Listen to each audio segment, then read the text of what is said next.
नमस्कार, स्वागत है आपका एबीपी न्यूज में। आप देख रहे हैं 24 घंटे 24 रिपोर्टर। आपके साथ मैं हूं नेहा पर। देश में 4 संदिग्ध आतंकियों के देखे जाने के बाद हड़कंप है। आशंका है कि उरी के बाद उरण में नेवी बेस निशाना हो सकता था, लेकिन कैसे स्कूली बच्चों ने इस खतरे को टाल दिया, देखिए आज की कवर स्टोरी में।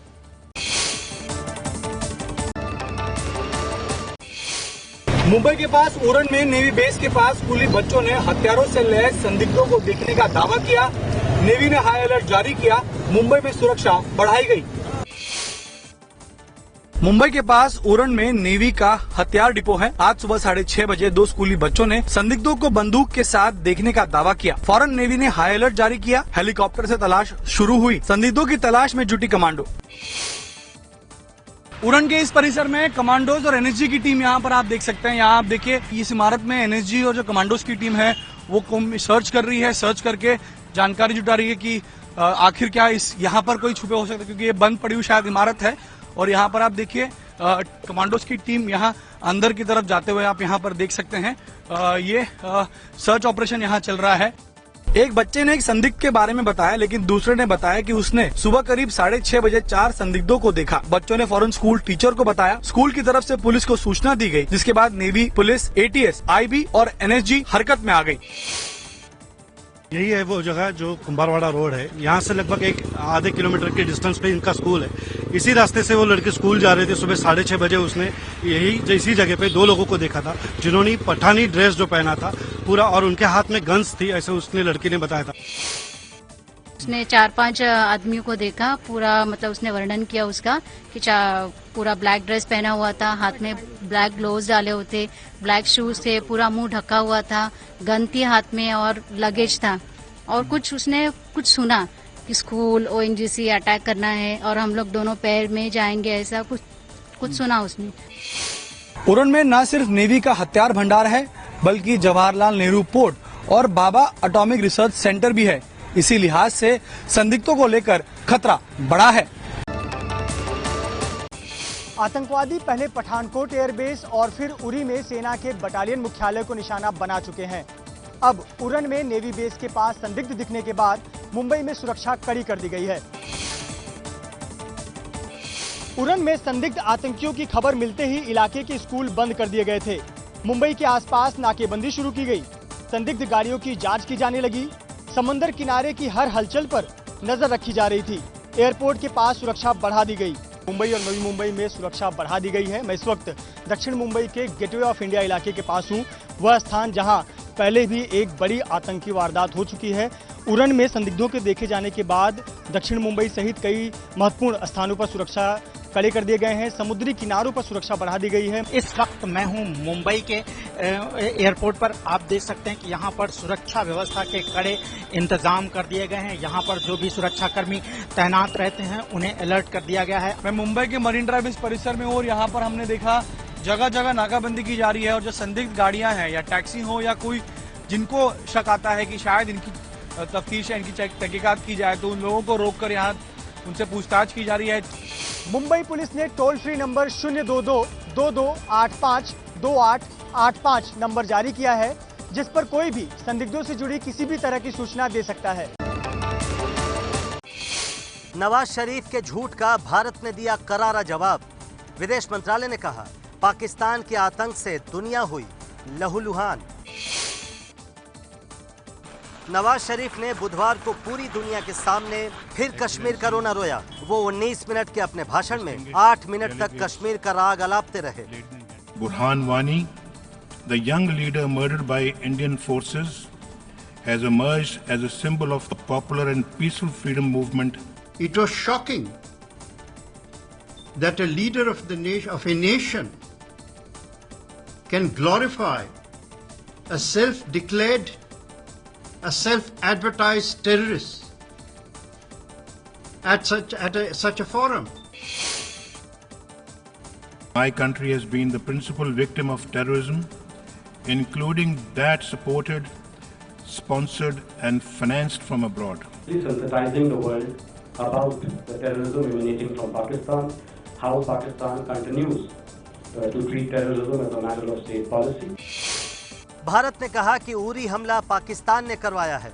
इसे साबित करने के लिए भारत पाकिस्तान को सबूत देने को भी तैयार है। पाकिस्तान की कश्मीर रात को दुनिया ने नकारा। भारत ने कहा जिस मुद्दे पर नवाज ने 80% भाषण दिया उसे किसी ने भाव नहीं दिया। Steps should be taken by the United Nations to demilitarize Jammu and Kashmir, Pakistan, and the true representatives of the Kashmiri people to implement the resolutions of the Security Council. No one, I repeat, no one has referred to the issue that Prime Minister Nawaz Sharif devoted 80% of his speech to. We have gone the extra mile to achieve this, repeatedly offering a dialogue to address all outstanding issues. But India has posed unacceptable preconditions to engage in a dialogue. Pakistan wants dialogue while holding a gun in its hand, a terrorist gun in its hand. Talks and guns don't go together. Pakistan पर कड़ा रुख अपनाते हुए भारत ने सिंधु जल समझौता तोड़ने के संकेत दिए। नवाज शरीफ के झूठ पर एक सुर में बरसे सियासी दल। कांग्रेस ने कहा पूरी दुनिया के सामने पाकिस्तान को बेनकाब करें सुषमा स्वराज। नवाज शरीफ जी बोल रहे थे तो वो तो मात्र कठपुतली थे, पीछे से उनके हैंडलर्स बोल रहे थे। और वो हैंडलर्स कौन हैं? ISI, मिलिट्री एस्टैब्लिशमेंट और पाकिस्तान के उग्रवादी। वो एक पाकिस्तान के प्रधानमंत्री के हैसियत से बात नहीं कर रहे थे, बल्कि हिजबुल मुजाहिदीन के सुप्रीम कमांडर के हैसियत से बात कर रहे थे, ऐसा सबको लग रहा था। पाकिस्तान का जो लीडरशिप है वो कोई डेमोक्रेटिक सिविलियन लीडरशिप नहीं है, वो आतंकवादी देश का लीडरशिप है। तुरंत हिंदुस्तान में पाकिस्तान के जो हाई कमिश्नर दिल्ली में बैठते हैं और दिल्ली में बैठकर कश्मीर के आतंकवादियों को ताकत देता है, उसको इस्लामाबाद भेजना चाहिए। पार्सल ये आज 24 घंटे में वहां भेजना चाहिए। सूत्रों के मुताबिक यूनाइटेड नेशंस के अपने भाषण में सुषमा कश्मीर में हिंसा में पाकिस्तान का हाथ और लश्कर, जैश और हिजबुल को मिलने वाली पाकिस्तानी मदद का भांडाफोड़ करेंगी। इसके साथ ही वो पठानकोट और उरी आतंकी हमलों में पाकिस्तान के शामिल होने के सबूत पेश कर सकती हैं। विदेश मंत्री सुषमा स्वराज संयुक्त राष्ट्र महासभा में 26 तारीख को भाषण देंगी। घबराए पाकिस्तान ने आनन फानन में आतंकी कैंपों को रिहायशी इलाकों में किया शिफ्ट। भारतीय सेना ने जवाबी कार्रवाई की रणनीति बनाई। एबीपी न्यूज को खुफिया एजेंसियों के हवाले से खबर मिली है कि पाकिस्तान ने 18 आतंकी ट्रेनिंग कैंप को रिहायशी इलाकों में शिफ्ट कर दिया है ताकि हमला होने पर आम लोग मरें और वो भारत को घेर सके। सूत्रों के मुताबिक आतंकी कैंपों की पुख्ता जानकारी होने पर ही तुरंत सर्जिकल ऑपरेशन किया जाएगा। हालांकि सेना ऐसे पाकिस्तानी ठिकानों को निशाना बना सकती है जो घुसपैठ में मदद करते हैं। फिलहाल सेना के निशाने पर भारत में घुसे आतंकवादी हैं। पिछले साल के मुकाबले इस साल घुसपैठ में बढ़ोतरी हुई है। हालांकि भारतीय सेना ने इस साल ज्यादा आतंकियों को मार गिराया है। बलूच और सिंध के लोगों ने ही किया पाकिस्तान को बेनकाब। अमेरिका में यूएन मुख्यालय के बाहर किया जोरदार प्रदर्शन। यूएन मुख्यालय के बाहर बुधवार को जब पाकिस्तानी पीएम नवाज शरीफ भाषण दे रहे थे, तब बाहर उन्हीं के देश के लोग उनकी पोल खोल रहे थे। अलग बलूच और सिंध देश की मांग करने वाले लोगों ने अमेरिका से पाकिस्तान को फंड न देने की मांग की। 27 मार्च 1948 उस दिन से लेकर आज तक बलूचिस्तान ने पाकिस्तान को अपना मुल्क नहीं माना है। बलूचों ने पाकिस्तान को अपना मुल्क तस्लीम ही नहीं किया है। जो है बलूचों और ये सिंधी, पठान और जो है पंजाबी इन तो मुस्तकिल है, लेकिन ये देखा जाए कि ये सिर्फ पंजाब के लिए, न उसको सिंधी को हक है, न बलोच को हक है, न पश्तून को हक है। बलूचिस्तान में पाकिस्तानी सेना का जुल्म कुछ ऐसा है कि पिछले 13 सालों में 20,000 से ज्यादा लोगों का अता पता नहीं है। एबीपी न्यूज के पास मौजूद एक्सक्लूसिव जानकारी के मुताबिक रक्षा मंत्रालय के भीतर बने वॉर रूम में रात 9:30 बजे से लेकर रात 11:30 बजे तक प्रधानमंत्री मोदी ने बैठक की थी।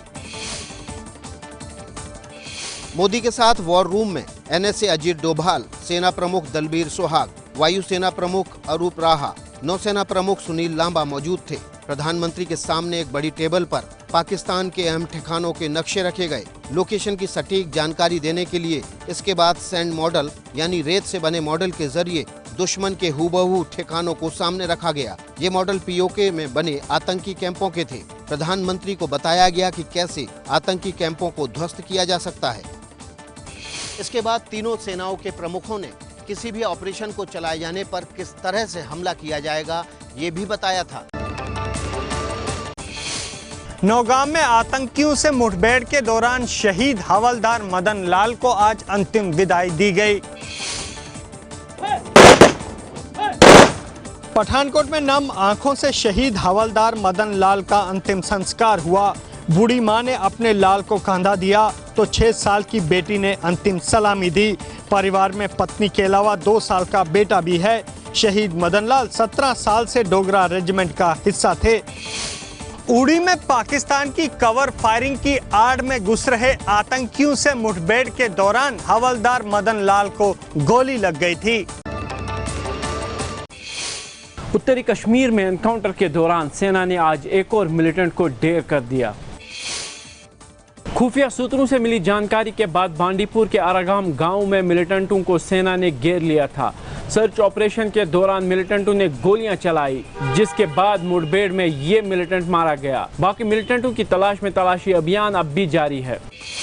सेना ने इस साल अब तक 112 मिलिटेंटों को मार गिराया है। लालू के लाल और बिहार के डिप्टी सीएम एक नौसिखिया है।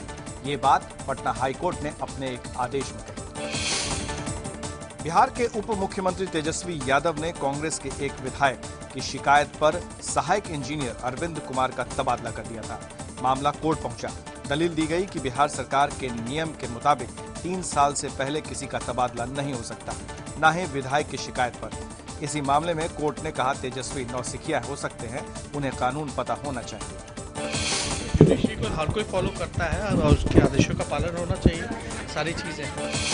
पहली बार विधायक उस पर सीधे डिप्टी सीएम बने तेजस्वी यादव सिर्फ 9वीं पास है। कैराना में हिंदुओं के पलायन पर एनएचआरसी की रिपोर्ट आते ही बीजेपी हरकत में आ गई है। 5 दिन में नई रणनीति के साथ उतरने का अल्टीमेटम दिया। कल एनएचआरसी ने अपनी जांच रिपोर्ट में कहा था कि कैराना में हिंदुओं का पलायन सच है। रिपोर्ट सामने आते ही पश्चिमी यूपी में कैराना से बीजेपी सांसद हुकुम सिंह 4 और सांसदों के साथ आईजी मेरठ से मिलने पहुंच गए। साफ कह दिया कि पुलिस अब नहीं जागी तो 5 दिन में बीजेपी नई रणनीति के साथ उतरेगी। एनएचआरसी ने रिपोर्ट देने के बाद 8 हफ्ते में यूपी सरकार से एक्शन टेकन रिपोर्ट मांगी है। डेंगू चिकनगुनिया से जूझ रही दिल्ली के मच्छरों को मारने के लिए केजरीवाल सरकार ने ऑपरेशन मच्छरमार आज से शुरू किया।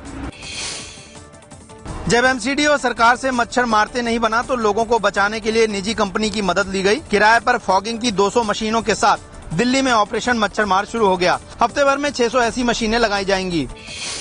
दिल्ली की गलियों में हर दूसरे दिन फॉगिंग होगी। अक्टूबर तक ये अभियान केजरीवाल सरकार चलाएगी। फर्जी नियुक्ति के विवाद में घिरी दिल्ली महिला आयोग के अध्यक्ष स्वाति मालीवाल ने केंद्र के एक मंत्री पर लगाया बड़ा आरोप। स्वाति मालीवाल के मुताबिक जीबी रोड पर जो अभियान वो चला रही हैं, उसी से डरकर झूठा केस लगाया गया है। स्वाति का आरोप है कि केंद्र के एक मंत्री के संरक्षण में जीबी रोड पर जिस्म फरोशी का धंधा चलता है।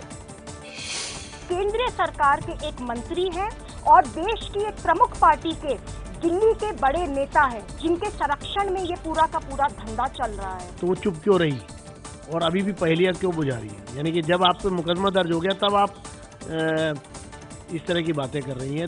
स्वाति मालीवाल के मुताबिक जीबी रोड पर हर रोज करीबन 5 करोड़ का धंधा होता है, इसलिए केंद्र के इशारे पर अब उनकी गिरफ्तारी भी हो सकती है। मराठा आरक्षण की मांग को लेकर महाराष्ट्र में चल रहा आंदोलन आज अमरावती में तेज हो गया। अमरावती में हजारों की तादाद में मराठा जुटे। खास बात थी कि आज के आंदोलन में एक भी नारा नहीं लगाया गया। इसे मौन क्रांति आंदोलन का नाम दिया गया। मांग है कि मराठाओं को आरक्षण मिले। कोपरडी गांव में नाबालिग से दलित और हत्या के मामले में आरोपी को फांसी हो। दलित एक्ट में बदलाव किया जाए। महाराष्ट्र में मराठा समुदाय की तादाद करीब 30% है। पीएम आवास का पता बदलने का फैसला कल हुआ और आज वो अमल में भी आ गया। नया पता 7 रेस कोर्स रोड नहीं 7 लोक कल्याण मार्ग हो गया है। कल एनडीएमसी की बैठक में फैसला लिया गया था कि अब रेस कोर्स रोड का नाम लोक कल्याण मार्ग होगा। इसी के बाद एनडीएमसी के अफसरों की देखरेख में रेस कोर्स रोड जहां भी लिखा था वहां अब लोक कल्याण मार्ग का बोर्ड लग गया है। 1940 में दिल्ली रेस क्लब की शुरुआत के बाद इस रोड का नाम रेस कोर्स रोड पड़ा था। पैरालंपिक में इतिहास रचकर लौटे भारतीय खिलाड़ियों से आज प्रधानमंत्री नरेंद्र मोदी मिले। रियो पैरालंपिक में 2 गोल्ड समेत 4 पदक अपने नाम करने वाले भारतीय खिलाड़ी आज प्रधानमंत्री नरेंद्र मोदी से मिले। ऊंची कूद में मरियप्पन को गोल्ड, वरुण भाटी को ब्रॉन्ज मेडल मिला था, जबकि भाला फेंक में देवेंद्र झाझरिया ने गोल्ड जीता था, तो शॉटपुट में दीपा मलिक ने सिल्वर जीता था। भारतीय टीम की तरफ से इस बार सिर्फ 19 खिलाड़ी ही पैरालंपिक में शामिल हुए थे।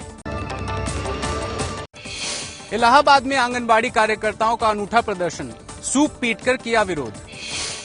डीएम ऑफिस के बाहर ये आंगनबाड़ी कार्यकर्ता हैं जो खुद को सरकारी कर्मचारी या फिर कम से कम 18,000 रुपए वेतन की मांग कर रहे हैं। अफसरों तक अपनी आवाज पहुंचाने के लिए आंगनबाड़ी वर्कर्स ने इस अनोखे अंदाज का सहारा लिया। यूपी में 1 लाख से ज्यादा आंगनबाड़ी वर्कर्स हैं। हमारी मांग है कि पहले तो राज्य कर्मचारी का दर्जा दिया जाए। दूसरी मांग हमारी है, अगर नहीं हो सकता है तो हमको 18,000 न्यूनतम मानदेय दी जाए।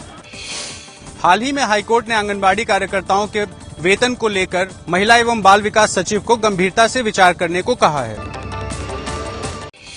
भारत के 100 अमीर लोगों की लिस्ट में योग गुरु बाबा रामदेव के सहयोगी आचार्य बालकृष्ण की एंट्री।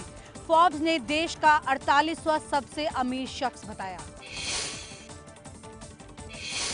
फोर्ब्स की लिस्ट में रिलायंस ग्रुप के मालिक मुकेश अंबानी को लगातार 9वें साल भारत का सबसे अमीर माना गया। उनकी संपत्ति बढ़कर 22.7 अरब डॉलर हो गई है। लेकिन 100 भारतीय अमीरों की इस सालाना लिस्ट में सबसे चौंकाने वाली एंट्री पतंजलि आयुर्वेद में 97% हिस्सेदारी रखने वाले आचार्य बालकृष्ण की है। फोर्ब्स ने उन्हें 2.5 अरब डॉलर की संपत्ति का मालिक बताते हुए 48वां स्थान दिया है। 3 साल की सौतेली बेटी को पानी में डुबाकर मारने वाले शख्स को मेक्सिको की कोर्ट ने 100 साल की सजा सुनाई है। उत्तर अमेरिकी देश मेक्सिको के एक होटल के सीसीटीवी की ये तस्वीरें आपको विचलित कर सकती हैं। जोस डेविस नाम के शख्स ने अपनी सौतेली बेटी को स्विमिंग पूल में 2 बार फेंककर उसके डूबने का इंतजार किया और तीसरी बार में उसे डुबोकर मार डाला।